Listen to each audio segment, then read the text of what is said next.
오늘 저희 말씀을 가지고 둘째 재앙, 개구리 재앙이라고 하는 제목을 가지고 하나님 말씀을 증거하겠습니다. 하나님은 한 사람을 찾으시고 하나님의 일을 준비하게 하시고 또 그 사람을 통하여 하나님이 하나님의 일을 이루시는 것을 우리가 볼 수 있습니다. 그 한 사람이 누구입니까? 그 한 사람이 바로 모세라고 하는 사람입니다. 모세는 40년 동안 광야에서 하나님의 스케줄에 맞도록 하나님께 훈련을 시키셨고, 그리고 때가 차서 40년 이후에 하나님이 그를 부르시고 또 그를 통하여 하나님의 기적을 또 이적을 나타내셨습니다. 하나님 모세에게 요구하시는 것이 무엇일까요? 그것은 다름이 아니라 모세가 하나님께 철저한 순종을 하나님이 요구하시는 것입니다. 하나님은 모세가 하나님께 철저한 순종을 하기 위해서 무려 40년 동안 광야에서 훈련과 연단의 시간을 하나님이 보내도록 하신 것입니다. 이제 때가 되어서 모세는 하나님의 사명 맡은 자로 다시금 바로 왕에게 가서 이스라엘 백성들을 보내달라고 하는 하나님의 명령을 받고 또다시 그 일을 하고 있습니다. 지난 주일은 첫 번째 재앙인데요. 물이 피로 변하는 재앙을 보았고, 일주일이 지난 이후에 두 번째로 오늘 본문에서 개구리 재앙입니다. 저는 본문에서 세 가지로 교훈을 얻고자 합니다. 첫 번째, 인생의 목적은 하나님을 하나님으로 섬기는 것이다라는 것입니다. 1절 말씀 보시게 되면 여호와께서 모세에게 이르시되 너는 바로에게 가서 그에게 이르기를 여호와의 말씀에 내 백성을 보내라 그들이 나를 섬길 것이니라 라고 했습니다. 하나님은 똑같은 말씀을 하시지 않습니까? 모세에게 무슨 말씀을 주십니까? 핵심이 뭡니까? 바로에 가서 이스라엘 백성들을 보내라는 겁니다. 특별히 여기서 보게 되면 하나님은 이스라엘 백성들을 뭐라 그럽니까? 내 백성이라고 말씀하고 있고, 내 백성이 나를 섬길 것이라고 말씀하고 있는 것입니다. 하나님은 이스라엘 백성들을 내 백성으로 왜 삼으셨습니까? 그것은 그들이 하나님을 섬기도록 하기 위해서 하나님은 그들을 내 백성으로 삼으셨다라고 하는 것입니다. 이사야 43년 말씀을 보게 되면 야곱아 너를 창조하신 여호와께서 지금 말씀하시느니라 이스라엘아 너를 지으신 이가 말씀하시느니라 너는 두려워하지 말라 내가 너를 구속하였고 내가 너를 지명하여 불렀나니 너는 내 것이다 라고 말씀하고 있습니다. 하나님 뭐라 말씀하십니까? 너는 내 것이다. 내가 너를 구속하였고 또 너를 지명하여 불렀다라고 말씀합니다. 여러분 구속이라는 말이 계속 나오지 않습니까? 구속이 무슨 의미가 있습니까? 구속은 대가를 지불하고 무엇을 구입할 때, 무엇을 살 때 사용되는 용어라는 거죠. 예수님의 피의 공로로 말미암아 우리가 구원받았음을 말씀하는 것과 같습니다. 또한 하나님은 그들을 하나님께서는 지명하여 불렀다라는 지명하여 우리를 그냥 부른 게 아닙니다. 이 땅을 창조하기 전에 이미 우리를 하나님의 자녀로 삼아 주셨고 때가 되어서 이 땅에 보내주셨고 그리고 우리를 하나님의 자녀로 살도록 하나님 인도해 주셨다라고 하는 것입니다. 그러므로 기독교는 자기 노력으로 또는 자기 성찰로 구원받는 종교가 아닙니다. 철저하게 하나님의 은혜로 구원받는 종교임을 말씀하는 것입니다. 여러분 신학의 첫 출발이 뭡니까? 우리의 예수 믿는 신앙의 첫 출발이 뭐냐 하면 우리가 죄인됨을 고백하는 거예요. 다른 사람은 몰라도 우리는 우리 스스로 봤을 때 뭡니까? 정말 죄인 중에 죄인이고 죄인 중에 괴수는 사실을 우리가 안다는 거죠. 그래서 세례요한 고백하기를 뭐라고 고백합니까? 회개하라 천국이 가까웠다라고 선포했습니다. 우리는 회개해야 합니다. 여러분 우리 인생이 하나님 보실 때 회개한 삶을 살아가야 하나님이 예비해 놓으신 그 천국의 삶이 오늘 우리 일상 가운데서도 하나님의 놀라운 그 능력과 은혜를 우리가 경험하게 된다는 것입니다. 우리가 하나님을 섬기면 섬길수록 우리가 깨닫는 게 뭡니까? 지금까지 모든 삶 가운데 하나님이 우리와 늘 함께 하셨다라고 하는 것입니다. 우리가 인생 가운데 굴곡이 많았습니다. 장애물도 많았습니다. 아픔도 많았는데 과정을 다 겪어보니까 뭡니까? 그게 다 우리를 하나님의 사람으로 만들어가는 과정이었다라고 하는 것이죠. 다시 말하면 그 과정을 통해서 우리가 하나님의 사람으로 만들어져 간다는 거죠. 예를 들면은 파란불이 도로를 운전할 때는 잘 모릅니다. 잘 몰라요. 빨간불이 왔을 때, 스톱했을 때에 비로소 그것이 보이는 것입니다.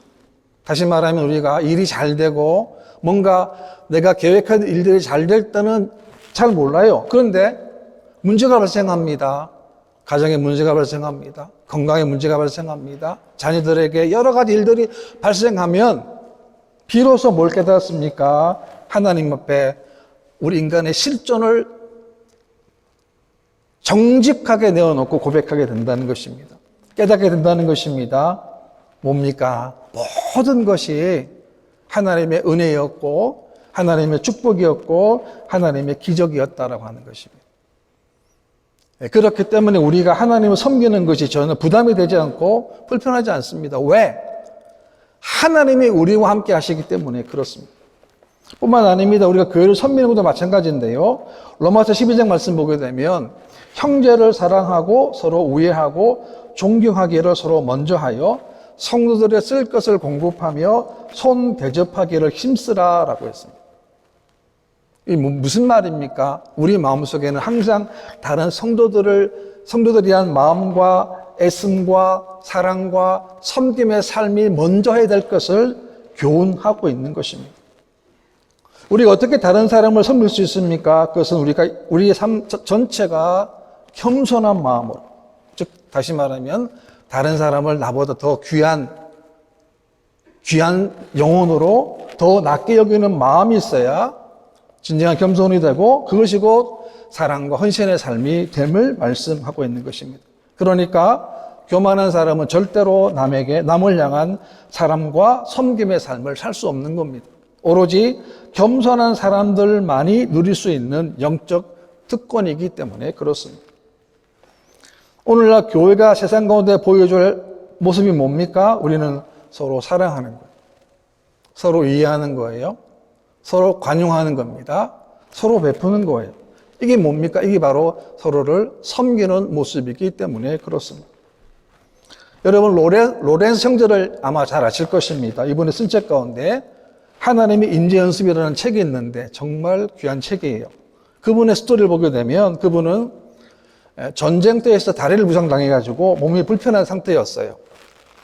그는 하나님을 섬기고자 하는 마음으로 수도사가 되려고 했지만 번번이 떨어진 거예요. 겨우 붙었는데 48살에 수도원에 겨우 들어가게 되었습니다. 부푼 꿈을 가지고 수도원에 들어가긴 들어갔는데 여러분 수도원에서 한 일이 뭡니까? 주방에 보조 일을 하게 된 겁니다. 그는 너무 실망을 했습니다. 왜요? 큰 뜻을 가지고 수도원에 들어오기는 왔는데 정말 주님을 섬기고자 하는 마음으로 오기는 왔는데 기껏 한다는 것이 밥을 하고 설거지하는 거였어요. 여러분 누구나 이런 생각 들지 않겠습니까? 그런데 로렌스 형제는 마음을 바꿨어요.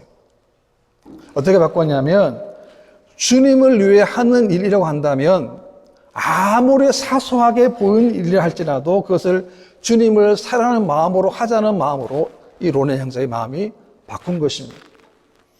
사소한 일이고 평범한 일이지만 그 가운데서도 그는 그런 마음으로 했기 때문에 뭘 느꼈습니까? 주님의 임재를 느끼게 된 거예요. 여러분 이 일이 내가 많고 화려하고 잘하는 게 문제가 아닙니다. 어떤 마음으로 하는가, 어떤 심으로 하는가가 중요한 거죠. 그래서 비록 남들이 봤을 때는 사소하게 보이는 일을 할지라도 그 일 가운데서도 그는 그 일이 뭡니까? 주님을 섬기는 일이었다라고 하는 것입니다. 잠언 15장 말씀 보게 되면 여호와를 경외하는 것은 지혜의 훈계라 겸손은 존귀의 길잡이니라라고 했습니다. 무슨 말입니까? 하나님 앞에 철저하게 낮아질 때에 그 낮아짐을 통하여 지혜를 얻게 되고 또 이 세상 가운데 존귀함을 얻게 된다는 사실을 말씀하고 있는 것입니다. 하나님 우리를 부르셨는데 왜 부르셨습니까? 섬김이에요. 어떤 섬김입니까? 우리가 교회를 섬기는 거예요. 가정을 섬기는 거예요. 또 우리가 우리의 사명을 섬기는 겁니다. 하나님 노아에게 방주를 만들어 가실 때를 보게 되면 창세기 6장인데요.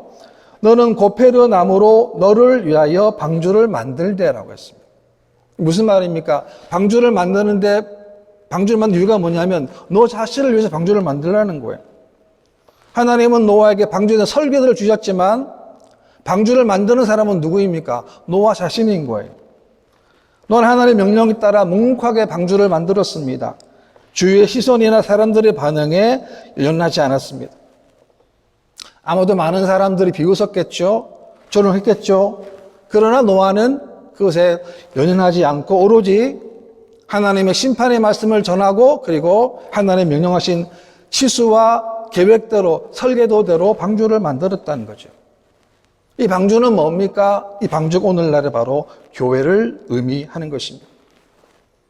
여러분, 교회 할 일은 뭡니까? 이 세상 가운데 죽어가는 영혼을 건지고 살리고 구원하는 곳이 바로 교회라는 것입니다.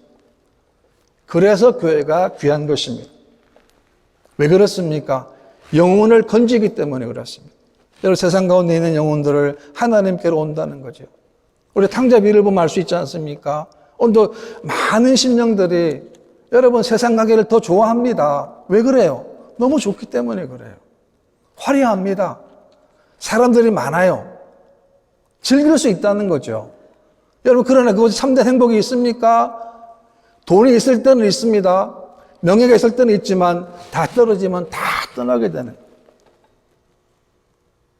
그래서 우리가 교회 할 일이 뭐냐? 세상 가운데 우리 안에는 서로 사랑하고 서로 이해하고 서로 관용을 베풀 뿐만이 아니라 세상 가운데는 뭡니까? 우리가 하나님의 복음의 증인으로 하나님의 사명 맡은 자로 우리가 살아야 됨을 말씀하고 있는 것입니다. 그 다음에 두 번째는 불순종에 대하여 개구리 재앙을 경고하시는데요. 하나님은 애굽 백성들에게 개구리 재앙에 대해서 말씀하고 있습니다. 2절 말씀 보게 되면 내가 만일 보내기를 거절하면 내가 개구리로 너의 온 땅을 치리라.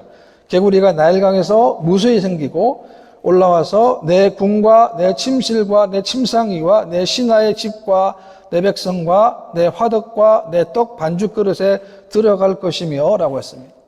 왜 개구리를 말할까요? 개구리는 애굽 사람들이 개구리의 번식력을 상징을 해서 다신의 신으로 헥트 여신상을 만들어 섬겼던 것이 바로 개구리 여신상이었어요. 신상이었습니다. 그러니까 애굽 사람들이 섬기던 개구리가 자신들을 괴롭히는 도구가 되게 하시겠다고 하는 하나님의 재앙이라고 하는 것입니다. 이 말은 무슨 말입니까? 개구리를 섬기는 일이 그들에게는 아무런 소용이 없다는 것을 가르쳐주는 것이고, 다시 말하면 우상 종교의 허구성과 무익함을 하나님께서는 그들에게 폭로하신 것입니다. 어떻게 됩니까? 개구리가 너와 내 백성과 내 모든 신하에게 기어오르리라 라고 했습니다. 그게 무슨 말입니까? 사방 천지가 개구리라는 거죠. 그 일상생활이 불가능할 정도로 개구리가 많아지게 됐다. 어떻게, 왜 이런 일이 벌어지게 됩니까? 하나님께 불순종하기 때문에 그렇습니다. 실제로 보게 되면 요술사들도 자기 요술대로 그와 같이 행하여 개구리가 애굽 땅에 올라오게 하였더라라고 했습니다. 애굽의 요술사들도 요술을 사용해서 개구리를 올라오게 했는데 이게 뭡니까? 이게 마귀의 장난 아닙니까? 우리는 잘 분별해야 합니다. 개구리가 많았기 때문에 뭘 해야 됩니까? 개구리 없애야 되는 게 정상이잖아요. 그런데 오히려 더 개구리를 더 많이 만들었어요. 그러니까 세상에 하나님의 재앙에 대해 세상에서는 결코 문제를 해결할 수도 없다는 것을 말씀하고 있는 것입니다. 우리 인생 가운데도 마찬가지입니다. 우리가 인생 가운데도 왜 나에게 이런 어려움들이 계속 가중될까? 왜 생길까?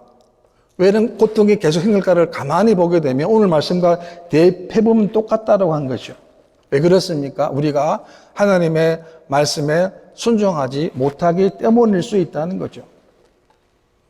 여러분, 성도는 항상 있어야 할 곳에 있어야 하고 하나님이 원하시는 곳에 가야 할 곳에 가야 합니다. 무슨 말입니까? 성도의 자리는 다른 자리가 아니죠. 순종의 자리라고 하는 것입니다. 여러분, 순종하지 아니하면 이런 하나님의 재앙이 계속 생기게 되는 거예요. 그래서 우리는 말씀을 들었으면 내 마음속에 필요 없는 것들을 끊임없이 잘라내야 합니다. 왠지 아세요? 계속 생기기 때문에 그렇습니다. 우리 발톱처럼 손톱처럼 아무리 잘라도 죽을 때까지 나오는 게 뭡니까? 손톱과 발톱 아닙니까? 마찬가지. 우리 안에 죄성이 사라지는 것 같은데 또 생기는 거예요. 없어진 것 같은데 또 생길 수 있다는 거죠. 그래서 우리는 끊임없이 잘라내야 돼요. 왜? 그것이 나에게 신앙생활에 큰 위협이 되기 때문에 그렇습니다. 계시록 16장 말씀 보게 되면 또 내가 보매 개구리 같은 새 더러운 영이 용의 입과 짐승의 입과 거짓 선자 입에서 나오니라고 했는데 무슨 말입니까? 개구리는 뭘 상징하는 겁니까? 더러움의 상징이라는 거죠. 그들이 믿던 개구리가 더러움 그 자체라고 하는 것입니다. 그러니까 우리는 어떻게 되겠습니까? 날마다 깨끗함과 정결함과 거룩함의 삶이 되어야 한다. 무수한 세상에 죄악들 없는 것들이 얼마나 많습니까? 조심해야 합니다. 우리가 받지 말아야 될 것 받으면 안 돼요. 또 하나는 뭡니까? 우리가 당연히 받아야 될 것은 우리가 당연히 받아야 돼요. 하나님 원하시는 거 주시고자 하는 거 우리는 당연히 받아야 됩니다. 그래서 죄가 무서운 거예요. 여러분, 죄가 왜 무서운 것입니까? 죄는 반복성과 죄는 전염성이 있기 때문에 그래요. 이게 쌓여두게 되면 어떻게 됩니까? 나중에는 가공할 폭발력이 나기 때문에 그렇습니다. 그래서 우리는 주일 오면 맨 먼저 뭐 해야 됩니까? 하나님 앞에 회개해야 합니다. 하나님, 한 주간 살아왔는데 하나님의 은혜로 살아왔지만 또 내 마음속에 이런 악한 모습들, 내 마음속에 있는 것 하나님 딱 깨끗하게 하나님 정결해 주시옵소서. 이 깨끗한 마음으로 예배 드릴 수 있도록 하나님께 우리가 고백해야 된다는 것입니다. 12절 말씀 보게 되면 사람들이 모아 무더기로 쌓으니 땅에서 악취가 나더라 라고 했습니다. 하나님 보지 않는 결말이 뭡니까? 세상에 악취가 난다는 거죠. 자신들이 그렇게 믿었던 풍요의 신이 그들에게 악취를 풍기게 하는 것입니다. 이 말은 곧 뭘 말합니까? 하나님이 없는 명예는 악취가 납니다. 하나님이 없는 물질은 악취가 나는 거죠. 하나님 없는 곳에는 악취가 나게 되어 있다라고 하는 것입니다. 그렇기 때문에 우리 신앙생활은 조금의 방심을 할 수 없습니다. 왜냐하면 방심하는 사이, 안심하는 사이 우리는 정말 위험한 길로 지금 가고 있다는 사실이기 때문이죠. 옛 습관의 옛 모습이 우리 안에서 다시금 살아날 수 있기 때문에 그렇습니다. 내 안에 숨어있는 개구리가 어느덧 살아나서 나로 하여금 악취를 풍길 수 있게 하기 때문에 그렇습니다.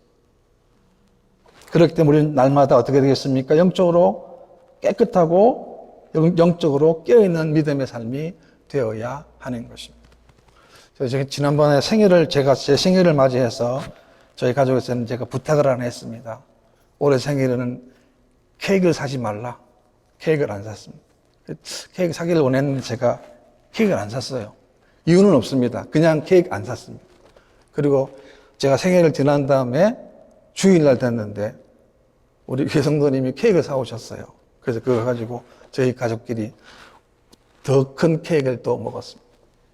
그러니까 아무 이유는 없습니다. 그냥 케이크 안 샀으면 좋겠다 했는데 하나님이 어떻게 하시고 하셔서 지난주에 저희가 저희 집에서 케이크를 먹었습니다.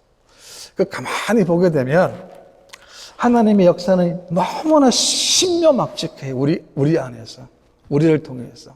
무슨 문제입니까? 그 사실을 인지를 못하는 거예요. 왜요? 내 마음속에 세상으로 가득 차 있기 때문에 그렇습니다. 우리 새교회 성도님들은 우리 마음속에 항상 거룩한 영적인 것으로만 채워줄 수 있는 그런 믿음의 삶 되시기를 바랍니다. 그 다음에 세 번째는 정답을 알고는 있지만 실천하지 못하는 바로왕입니다. 8절 말씀 보게 되면 바로가 모세와 아론을 불러 이르되 여호와께 구하여 나와 내 백성에게 개구리를 떠나게 하라. 내가 이 백성을 보내리니 그들이 여호와께 제사를 드릴 것이니라 라고 했습니다. 처음으로 이제 바로가 하나님의 명령 앞에 하나님의 능력을 인정한 겁니다. 지난 한 주간 동안에 나일강이 피가 되었습니다. 마실 물이 없는 거예요. 애굽 사람들이 수로를 파가지고 물을 구할 처지가 되었습니다. 고통이 임했습니다. 그리고 그렇게 믿었던 개구리 신이 오히려 개구리 재앙이 되었기 때문에 모세에게 뭘 요청합니까? 중보기도를 요청한 거죠. 그때 모세는 바로왕에게 묻습니다. 그러면 언제 개구리 재앙이 사라지기를 원합니까? 라고 물을 때 이렇게 대답합니다. 10절 말씀 보게 되면 그가 이르되 내일이니라. 모세가 이르되 왕의 말씀대로 하여 왕에게 우리 하나님 여호와와 같은 이가 없는 줄을 알게 하리니 라고 했습니다. 예, 상식적으로 보게 되면 어떻게 됩니까? 지금 개구리가 사방팔방에 많으니까 지금 당장에 사라지기를 원하는 것이 정상인데 바로는 내일 해달라는 거죠. 왜 그랬겠습니까? 바로의 속내를 보게 되면 지금 개구리들이 많이 생긴 것이 하나님께서 하신 것이 아닐 수도 있다는 사실이, 만약 우연의 일이라고 한다면 하루가 지나게 되면 개구리가 사라질지도 모르고 그렇게 되면 이스라엘 백성들을 보내지 않아도 된다는 생각을 그 속내에 가지고 있음을 보여주는 것입니다. 그러니까 이 바로는 아직까지도 애굽의 재앙을 내리신 하나님의 목적을 제대로 분간하지 못하고 있음을 보여주고 있는 것입니다. 이 세상이라고 있는 모든 일은 우연이 없습니다. 지금 이 세상에 일어나는 모든 수많은 일들을 가만히 보게 되면, 일들과 사건과 사고를 보게 되면 우연이 없습니다. 우리는 그 사건을 통해서 뭘 받아야 되겠습니까? 하나님의 메시지를 우리는 받아야 한다는 것입니다. 우리가 수많은 시간 동안 들어왔습니다. 성경을 통해서도 우리 삶을 통해서도 분명히 들어왔지 않습니까? 하나님 말씀에 순복하는 거예요. 청종하는 겁니다. 너무 명확한 사실인데 우리는 잘 알고 있어요. 그런데 그 말씀을 실천하는 것이 쉽지 않다라고 하는 거죠. 우리는 고백하지 않을 수 없다는 거죠. 우리가 얼마나 아는 것만큼 더 중요한 것은, 정말 중요한 것은 알았으면 안 만큼대로 하나님 말씀 앞에 엎드리고 순종하는 삶을 살아가는 것입니다. 바로왕은 그러지 못했다는 거죠. 15절입니다. 그러나 바로가 숨을 쉴 수 있게 됨을 보았을 때에 그의 마음을 완강하게 하여 그들의 말을 듣지 아니하였으니 여호와께서 말씀하신 것과 같더라. 여러분, 바로가 왜 변했습니까? 바로가 숨을 쉴 수 있게 되니까 바로의 마음이 변화되었다라고 하는 것입니다. 우리가 성경에 보게 되면 사사시대의 특징을 보게 되면 어떤 특징입니까? 자기 소견에 옳은 대로 행했던 시대 아닙니까? 무슨 말입니까? 자기 눈에, 자기가 좋은 대로, 자기 눈에 보기 좋은 대로 행했던 시대였습니다. 그러니까 삶의 기준이나 목적이 바로 자기라는 거죠. 여러분, 자기가 주인의 세상에는 어디다 관심을 두겠습니까? 어디다 눈을 돌리겠습니까? 당연히 세상입니다. 그러니까 하나님을 하나님으로 섬기지 못하게 되면 어떻게 됩니까? 하나님의 진노와 하나님의 심판과 하나님의 재앙을 받을 수밖에 없는데, 오늘 본문에 보게 되면 그게 뭐냐면 그 틈이 있다는 거예요. 숨 쉴 틈이 있다 그러면 사람은 하나님과 멀어지기를 원한다라고 하는 것입니다. 예수를 잘 믿는다는 건 어떤 의미가 있겠습니까? 예수를 잘 믿는다고 하는 것은 끊임없이 자신의 연약함을 스스로 인정하는 거예요. 우리 가운데 강한 사람은 아무도 없습니다. 아무도 없어요. 다 죄인입니다. 우리는 다 연약한 사람들이 이 사실을 고백해야 하는 것입니다.